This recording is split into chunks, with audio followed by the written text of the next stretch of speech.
Hello बच्चों, let's read the question.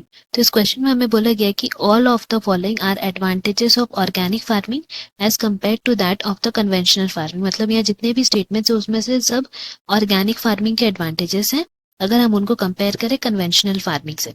Accept मतलब इनमें से कोई एक एक्सेप्शन भी है, वो हमें फाइंड आउट करना है। तो ऑप्शन हमें क्या दिए गए? ए में लिखा है fewer pollutants are released into the environment, B higher crop yields, C में है increased biological diversity of crops और डी में है reduced use of agriculture chemicals.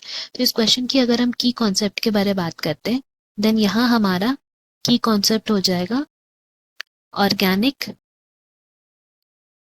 Versus conventional farming. तो यहाँ पे इस क्वेश्चन में हम लोग इन दोनों टाइप्स ऑफ फार्मिंग के डिफरेंसेस के बारे जानने वाले हैं। सो सबसे पहले हम लोग स्टार्ट करते हैं ऑर्गेनिक फार्मिंग से। जो ऑर्गेनिक फार्मिंग है उसमें हम लोग डिफाइन कर सकते हैं कि it is a type of farming जो नेचुरली अकर होता है, नेचुरल टाइप ऑफ फार्मिंग है जिसमें हम लोग बायो कंट्रोल एजेंट्स यूज करते हैं। साथ ही साथ इसमें जो फर्टिलाइजर्स यूज होता है they are also bio fertilizers. अगर हम बायो कंट्रोल एजेंट्स की बात करें तो यहाँ पे हम एग्जांपल्स दे सकते हैं लेडी बर्ड्स का, जो एपिड्स को रिड करने में हेल्प करता है, get rid of aphids. Dragon flies की बात करें तो they are useful to get rid of mosquitoes. उसी तरह हम लोग बैसिलस तुरेंजिएसिस एक तरह का बैक्टीरिया है, वो कैटरपिलर से रिड होने के लिए हम लोग यूज करते हैं।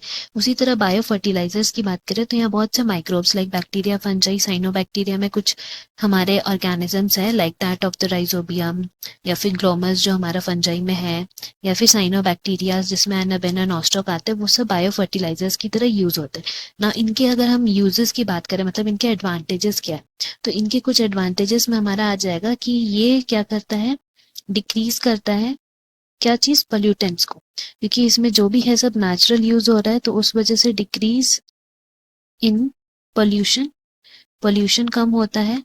साथ ही साथ there is decrease in toxic health of the people, मतलब जो हमारा टॉक्सिसिटी बढ़ रहा था केमिकल्स के वजह से वो घट जाता है। तो हम लोग बोल सकते हैं कि हेल्दी फॉर पीपल। साथ ही साथ इकोसिस्टम के लिए भी ये हेल्दी हो जाता है, क्योंकि यहाँ पे किसी भी तरह का केमिकल्स यूज नहीं हो रहा है, तो वो हार्मफुल नहीं है एंड ये सब नेचुरली जो है वो सब प्रेजेंटेड रहता है। साथ ही साथ इनमें कोई भी किसी भी तरह का सिंथेटिक पेस्टिसाइड्स, फर्टिलाइजर यूज नहीं हो रहा है। पूरी तरह से it relies on natural process.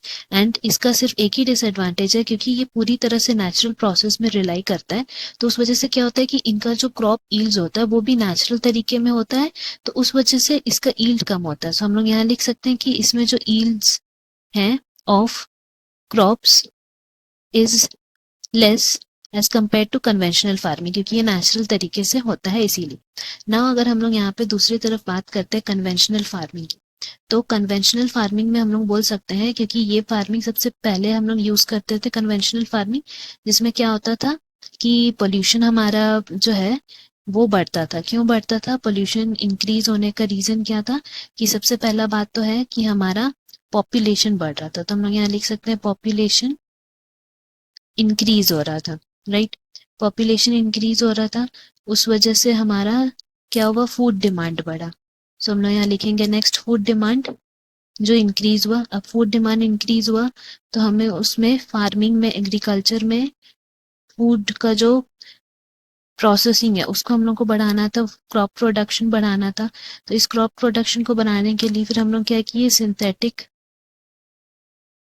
Fertilisers and अलग अलग तरह के केमिकल पेस्टिसाइड्स जो हैं उनका हम लोग यूज करने लगे। केमिकल पेस्टिसाइड्स क्यों यूज करते थे? ताकि क्रॉप्स डिस्ट्रॉय ना हो। और सिंथेटिक फर्टिलाइजर्स का यूज होता था सो दैट क्रॉप का जो ईल्ड है वो हम लोग इंक्रीज कर पाए। तो इस वजह से क्या होता था कि टॉक्सिसिटी जो था वो बढ़ता था इन केमिकल्स के वजह से जो हार्मफुल था। And that is the reason ये सब हम लोग छोड़ के ऑर्गेनिक फार्मिंग में शिफ्ट किए, जिसमें ये सारे एडवांटेजेस थे एक्सेप्ट हायर क्रॉप यील्ड्स जो था वो नहीं हो पाता था। तो यहाँ हम लोग जैसे कि देख सकते हैं कि हमारा हायर क्रॉप यील्ड्स लिखा हुआ है ऑप्शन बी में, वो हमारा यहाँ पे करेक्ट ऑप्शन हो जाएगा एज इट्स एक्सेप्शन, क्योंकि ये हमें कन्वेंशनल फार्मिंग में दिखता था, not in organic farming. Hope you have understood. Best of luck. Thank you.